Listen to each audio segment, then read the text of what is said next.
Welcome back to This Is How We Create. My name is Martine Severin, your host. What if the camera you bought with McDonald's paychecks could reshape an entire industry? Well, on today's episode of This Is How We Create, we sit down with Polly Irungu, the Kenyan American photographer who transformed her photography skill into a tool and a career and into a global movement. Polly, I am so happy to have you in the chair. Welcome to the show. Thank you so much, Martine, for having me. It's truly an honor. I'm so excited. So, Polly, one of the first questions I have for you, of the Mhm. many questions I have for this interview, this one is going to be about McDonald's. Can you tell us about that McDonald's job and how did you come to want to buy your very first camera? Tell me that story. Paint me a picture. Yeah, so at this point, originally from Kenya, then grew up in Kansas. We went to Kansas when I was young. And after my freshman year of high school, we moved to Oregon. And so I completed my sophomore, junior, senior year in Oregon. And at the time, I was in Eugene, Oregon. This is my now third high school because my first stop was in Portland, Oregon, and I hated it. Not more so, it was more so the fact that I feel like I was very still stuck on Kansas, right? Because that's all I knew at that point. All my friends and family and, were back in Kansas. That's where I just grew up, and I just felt like, "Okay, I'm going to this whole new place, this new state." It felt like the other side of the world, and this is somebody from literally the other side of the world, but that's what it felt like to me, and so my sophomore year was in Portland, and I just was experiencing a culture shock, and I just did not enjoy my time there, and so we moved up to Eugene, Oregon, which is about 2 hours away, and at that point, luckily, I had academic counselors there who saw something in me that I didn't even see in myself. They saw that I was, feeling stuck. They saw that I was just in this rut, pretty much a depression, and that's something that we never really talked about at home, right? So I didn't even recognize that I was in a depression. And so they were really just making sure that I can try and make the most of my experience. Like, here are the cards you're dealt with. Now go and try and make the most of your experience. Oregon is a beautiful place. There's all these different clubs and ways to get involved on campus. And one of my academic counselors, his name was Jose. He recently passed away, but he suggested getting involved in yearbook. And then from yearbook, that's when I like picked up a camera. I was like, oh my god, I really love this. And so I didn't even know that photography or photojournalism was a real career. It was Jose who really guided me in that sense of like opening up my I guess ideas of what I could do, the possibilities. Because at that point, I really wasn't even thinking about college or what I was gonna do in college or whatever, and so I had no idea what I would major in, and he was just giving me different career, suggestions, routes, things to just explore, and so at that time, just working a traditional high school job, I was at McDonald's and, uh, you know, I didn't have to pay any bills, I'm in high school, and so all my money went into buying a camera and a laptop, and I was just like, I'm gonna figure this out. I had no idea what I was doing. I think I probably Googled or whatever, cameras, and I just bought one, very expensive, and just played around and just, kept taking pictures, and the rest was history. This episode is brought to you by iCode. Every child starts as a creator. They imagine stories, build worlds, and ask big questions. But as they grow up, creativity can take a backseat to routine and screens. That's where iCode comes in. Through after school STEM activities, iCode's programs give kids a space to create again. Visit icodeschool.com to book a free trial. That's beautiful. So, Polly, you've described feeling unbelonging and kind of blue at that high school in Oregon. For creatives who are listening who feel like outsiders in their spaces, can you tell me what photography did to teach you about turning isolation into connection? Ooh, I love that question. I feel like with photography, like the field itself can feel very independent in nature, right? Like it's just you and your camera and whoever you're photographing or whatever your assignment is. But I think the beauty of it all is like, okay, let's say I'm a street photographer or portrait photographer or fashion. At some point, you're going to be interacting with humans. At some point, maybe you'll be directing them, posing them, or at some point you may be doing a street photography and say, "Hey, is it okay if I take your photo?" Or, there's some point, there's some human level of interaction, and I feel like it forces you to, like, step out of your comfort zone in that sense and have that interaction if that's something, of your nature that maybe that makes you uncomfortable. And I feel like it's so, at least for me, the way I found community was through my camera. It's a great conversation starter. It's like, "Oh, what do you shoot? Oh, I shoot this. Oh," it's like, it's a good way to just, like, break the ice, or, "How did you get into photography?" Or what, like, whatever it may be. Like, for me, that's, like, how it helped me find community, and it helped me just, like, make new friends. Or even, for me, it was, like, back in Oregon when I was just starting out, I used it as a way to just meet people. I took my camera everywhere. I used it as a way to, like, make, connections on campus, make friends. I was like, "Oh, you're part of the Black Student Union? Oh, can I come and photograph a meeting? Oh, can I join the Black Student Union?" Like, things like that. And then at every, like, Black Student Union event, I was the girl with the camera. I photographed, like, everything, and the African Student Association as well. And so it's like, I became, like, the go-to photographer for people in my communities because of that. And, that helped me also build my confidence and meet people, make friends, and really just step out of my comfort zone and use my camera, as a little excuse to do that, to step out of the zone. When I started, shooting concerts in Oregon as well, it's like, that was another way just to meet more people in a different, world. But like, okay, I have this camera. Can I, like, come and shoot this concert for free or whatever? Like, and, again, it was a way to break the ice, meet people, and get out of that, and just, find a way to build community wherever you're at. Because yeah, it can be hard. Whether you're in Oregon, whether you're in New York, wherever you're at, it can be very hard. But I feel like wherever you go, there are people, your people, and you just have to find your tribe. And for me, I've used my camera, my photography as a way to find my people.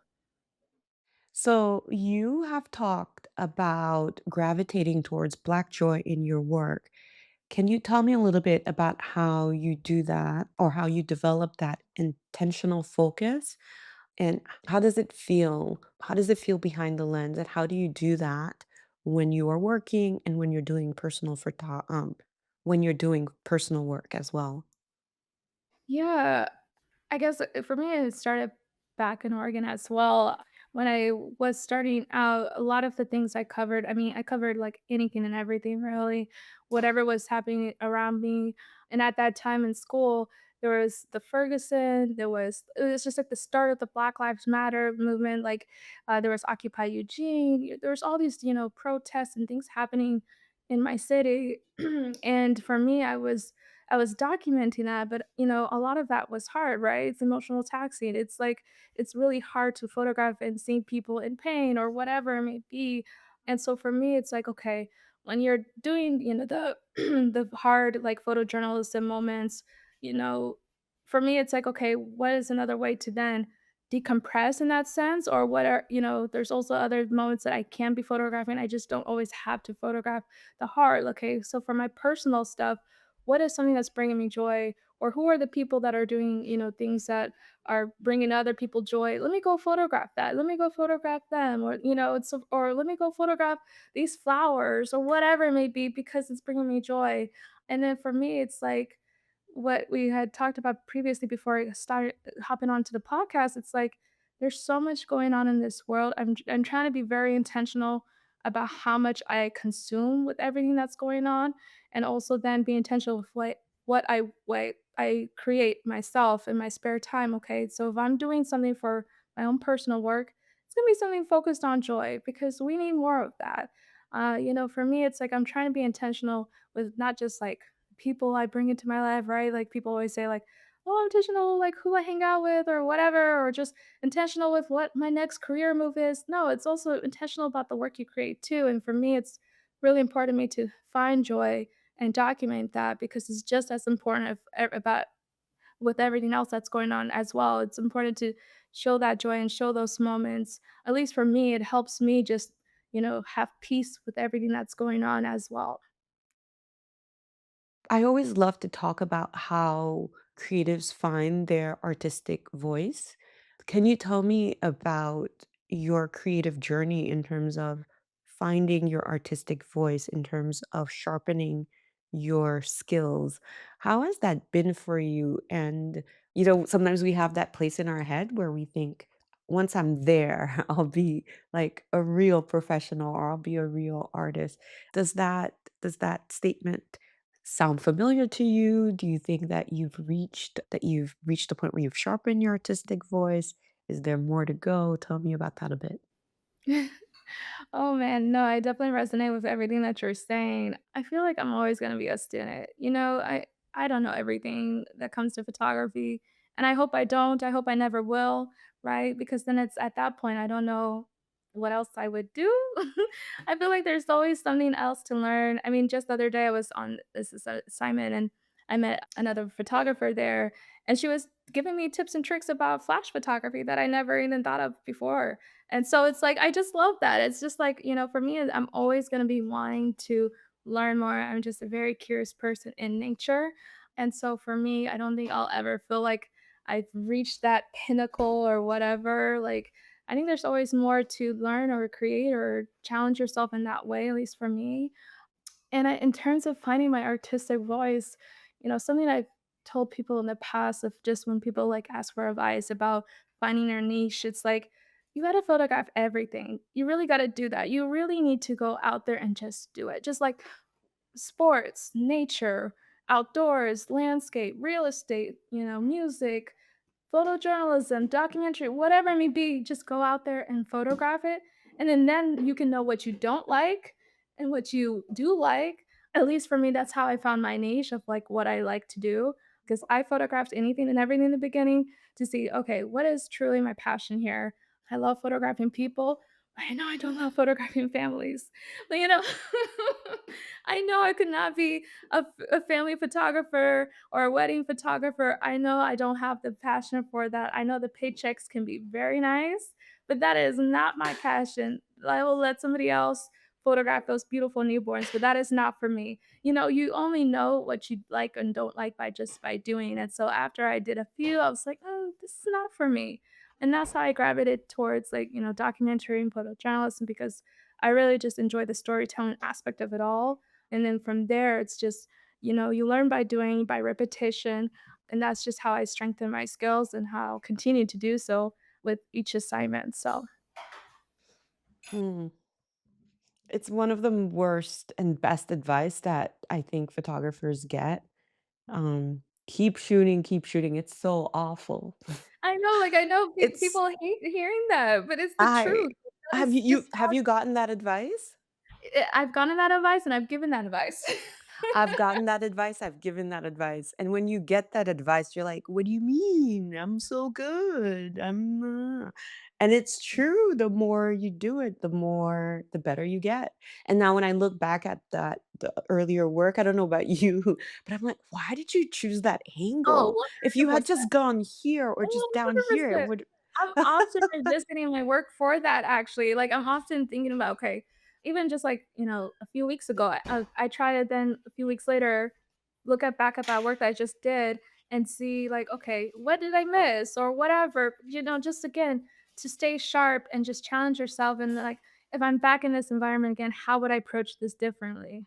Yeah, definitely. Can you tell me about building partnerships and building relationships with major brands, major Fortune 500 brands? How has that been for you? And what are some of the lessons that you've learned in building and asking, Adobe or Nikon to help you reach your goals and your vision for Black women photographers? Yeah, that's a great question. I tell people that, like you list all off all these brands, and behind every brand is a person, right? I'm not just asking like who is Nikon. There are people behind Nikon or there are people behind Adobe, and so for me, it's all about just relationship building.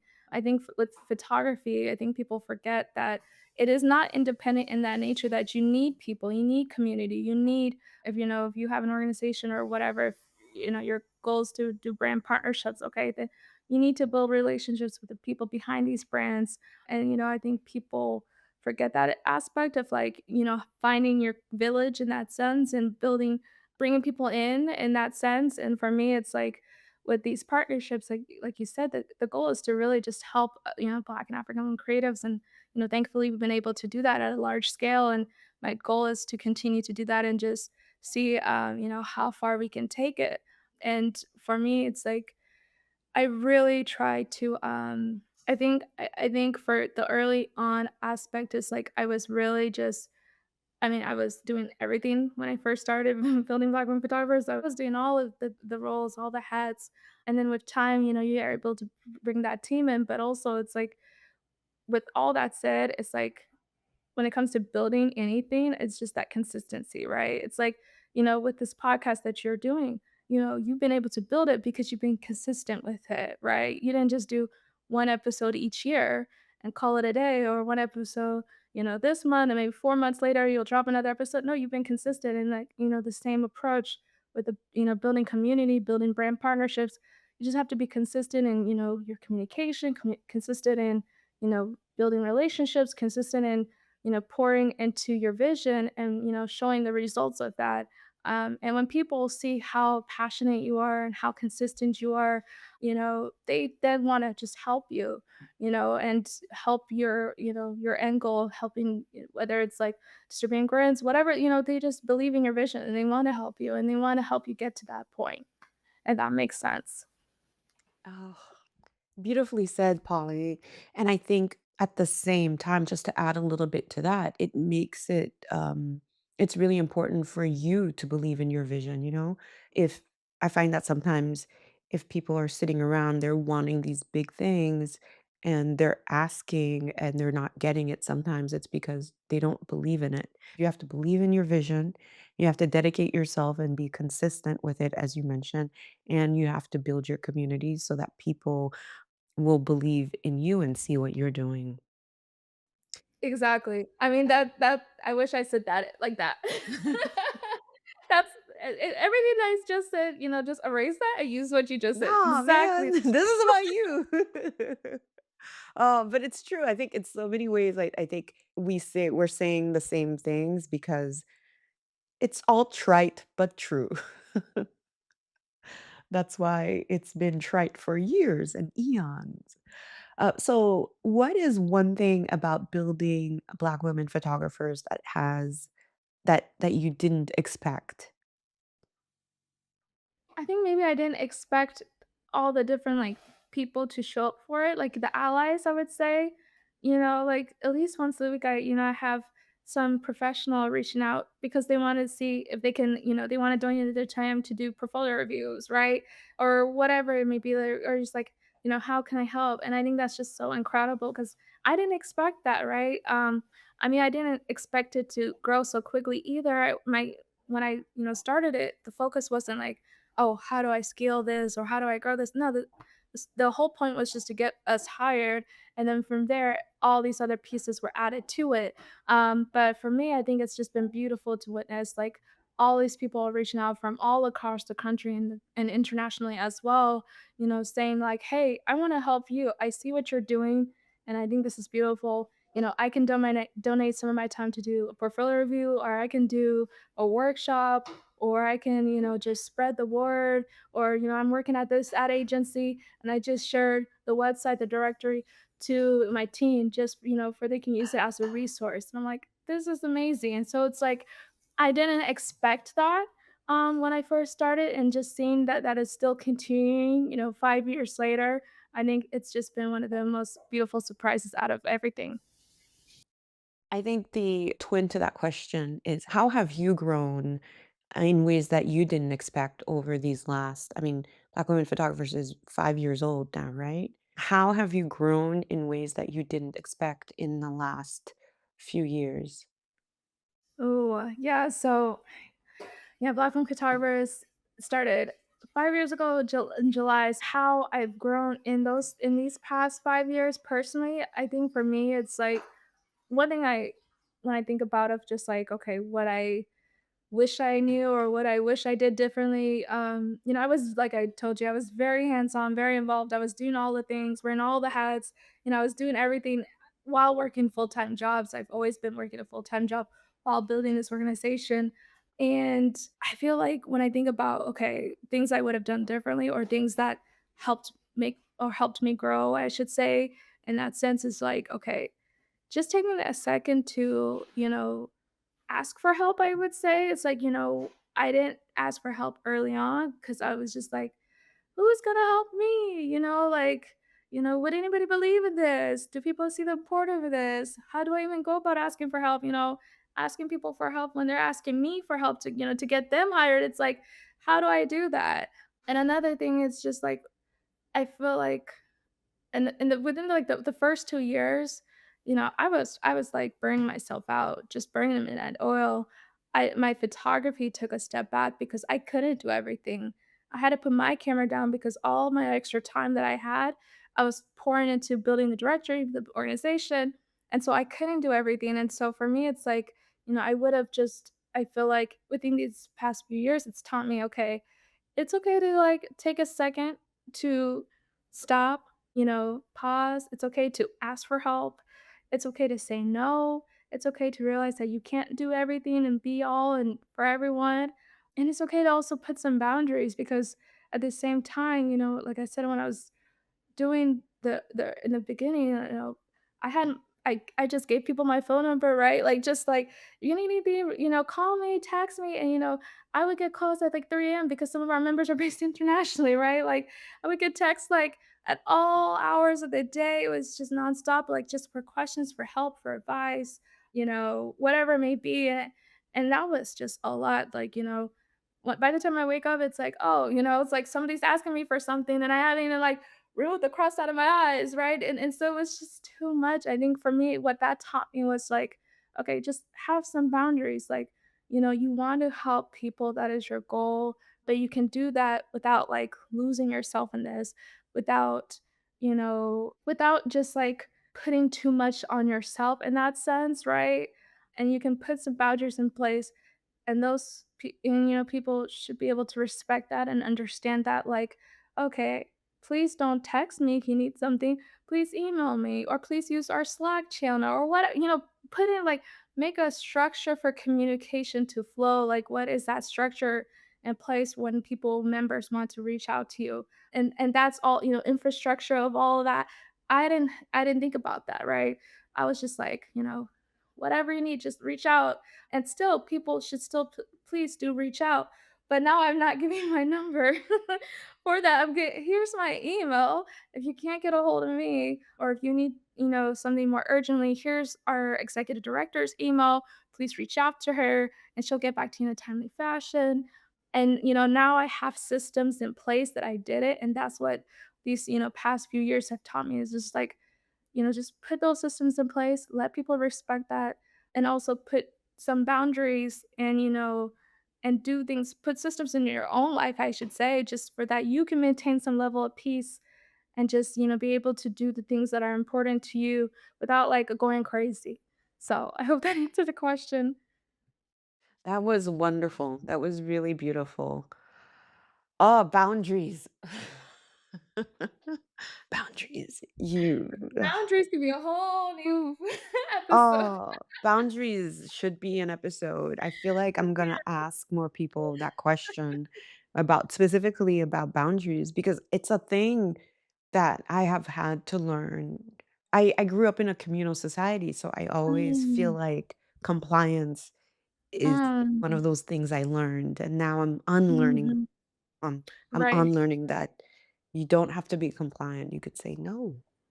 You can say no, they don't have to text and call you at all hours of the day.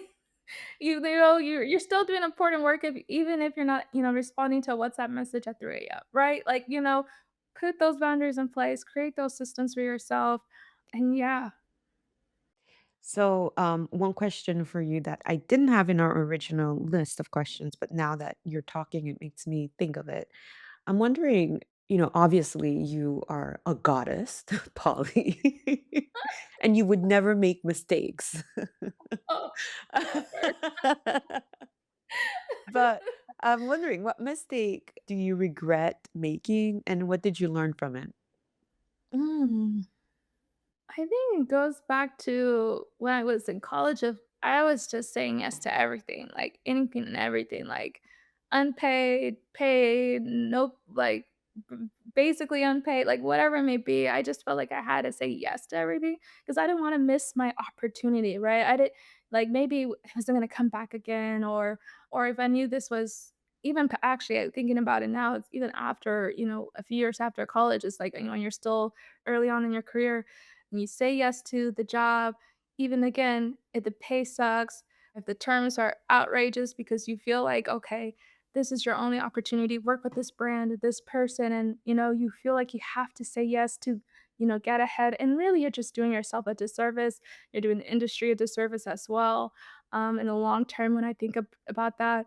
And so for me, I think the biggest mistake was just saying yes so much, right? It's like, okay, back to what I was saying in the previous question of like, taking a step back and just like building systems, for me, I wasn't doing that. I wasn't thinking about like, does this job get me closer to where I want to go? Or am I just doing this because again, I feel like I have to say yes, even if the pay sucks, or maybe you do take this job because you need to pay the bills. I understand. I completely understand that. But in the long term, it's like, what kinda like guidance, like check-in do you have with yourself of what are your requirements to say yes to something? What are your requirements? What would actually are your requirements to say yes to the job, What are you looking at? Are you looking at the pay? Are you looking at the opportunity? Are you looking at the brand, a way to step into, whatever it may be, like, what makes you say yes to something? I didn't have that in mind. I didn't have that like, what are my things to say yes to? Or am I just saying yes to everything and just burning myself down to the ground? Like that's what I was doing. And that's what I regret because, back in college, I actually had to take a semester off because I completely burned out. And now I'm like, okay, thinking about just for myself, I'm not making that same mistake now. I say no to a lot of things. I keep my my peace of mind. I don't have to be everywhere and do everything. And I think it's because of what I learned or what I had to experience back in college that has given me that confidence to say no. Mm. I'm like so itchy while you're talking because I'm like, that's me. I feel seen in that response. Well, Polly, that's all I have for you today. Do you have anything that you want to share with us in terms of any projects that you have coming up or anything at all that you want to share? Uh, no, I don't think I have anything coming up. I was like trying to think. So yeah, no new projects on the horizon for me. I'm just continuing my work personally and professionally and to the organization. And thank you so much for having me on. Hopefully there are some good gems in this conversation. I hope I made sense somewhere. But thank you so much, Martine. It's always a pleasure. Hi there. If you're loving the show, would you mind taking a quick second to leave us a 5-star review on your favorite go to podcast app? While you're at it, subscribe to our Substack newsletter, Creative Matters. You can find the link to subscribe in the show notes. All right, that's all that I have for you today. Bye.